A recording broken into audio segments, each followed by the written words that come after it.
Hello there, and welcome back to the Exile lands of Conan. So I just recorded this video, but of course I forgot to plug my headset in to my controller, not my computer, so I feel real stupid right now. But anyway, so today I want to show you guys a cool little trick you can do with the hatch doors, simply by propelling yourself forwards and using it as a launch pad, as you saw, but that's not a good demonstration, so let's show you a bit more in depth. So just over here we have a demonstration area, and I'm going to start off with some simple information. So your character can default jump 2 foundations wide.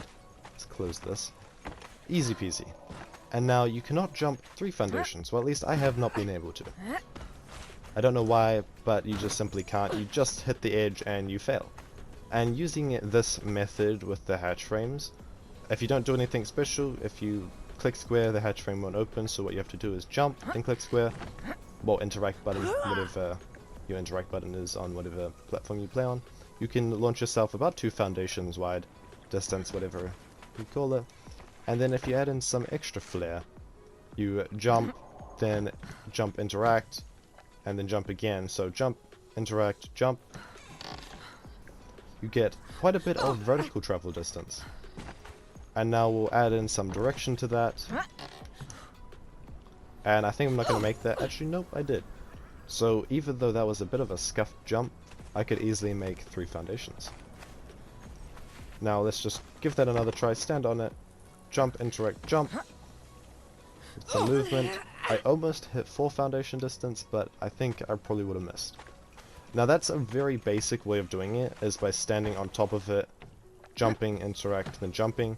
And a more complicated way that takes a bit more mastery, but isn't too hard to be honest, is you stand just off the hatch frame. So now we're going to try and jump 4 foundations.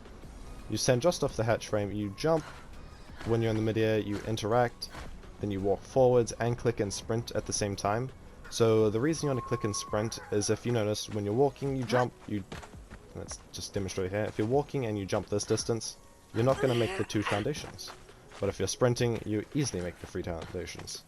So sprinting gives you a bit more momentum, so you want to add that into this jump to get the most amount of horizontal travel distance. So let's just give this a try. Jump, interact, jump, sprint, and I just made a 5 foundation gap. Now just for demonstration purposes, I will add in some fences here, because if you use this in PvP, you want fences to stop people climbing. Alarm, Jesus. Hashtag I'm a professional, totally. So with the fences here, it will not hinder you in any way. If you stand off it, then jump, interact, sprint, jump, you can still easily make this little gap. Now going on to a bit more challenging one, which is 5 foundations wide with a fence on top. You can still make this, but it's, let's say, there's a higher chance of you failing it. You have to kind of make sure you definitely perfect the order in which you do this. So jump, interact, sprint, jump.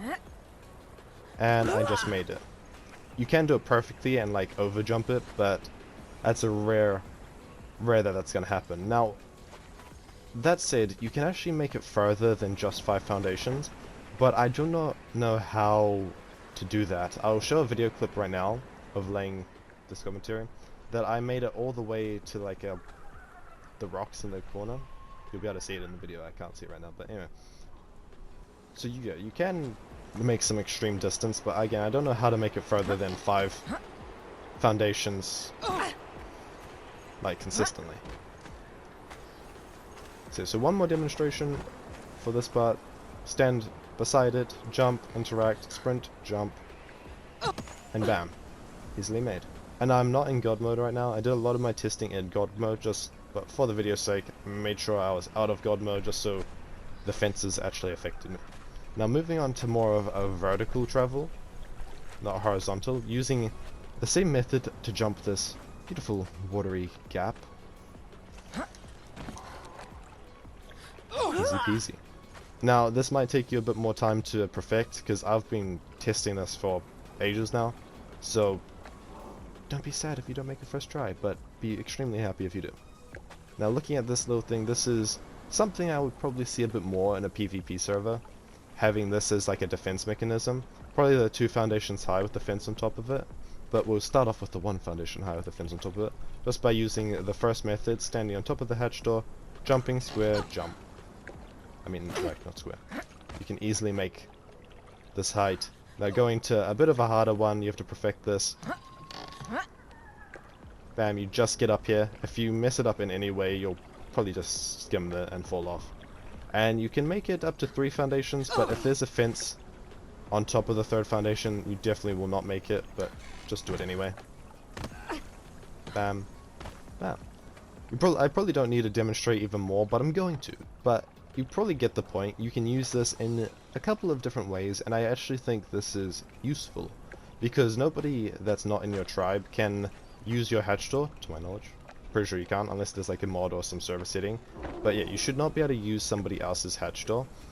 And that means this is actually quite a good way to protect your base, because you know, a door is a quarter of the durability in a foundation. So a foundation has 100,000 hit points, where a door would normally have 25,000. So if you just have like this is the way to get to your door, that's already like an extra bit of security, which is always nice. Now I tried to figure out some extra uses with it. So this is like a elevator system, I guess you could say. So now you're up the 2nd story, 3rd story, 4th story, and then jumping properly, 5th story. Now I don't know if this would I feel like stairs would be way more useful for this sort of thing, but maybe in a PvP server you could still have some fences here and make it just awkward for people to get up. Because seeing this is just such like an unorthodox method of travel, it could be useful in that way. Now my second to last example is by using it as like an obstacle course. Maybe if you have like a timed challenge in your server, you could have it as an obstacle course. Perfectly time it. Yeet. Oh, of course I messed up the last one. It's fine though, you get the example, you get the point.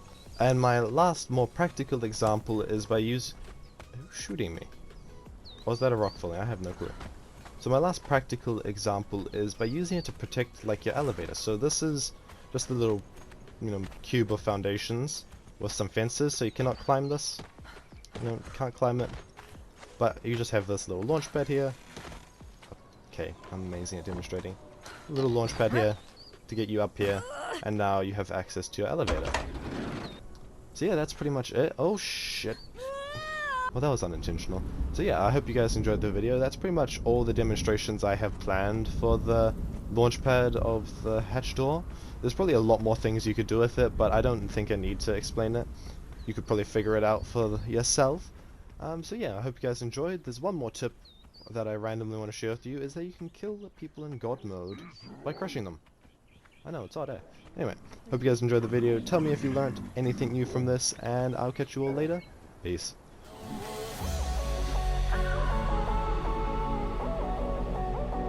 I'm a lone wolf. I'm a lone wolf. I'm a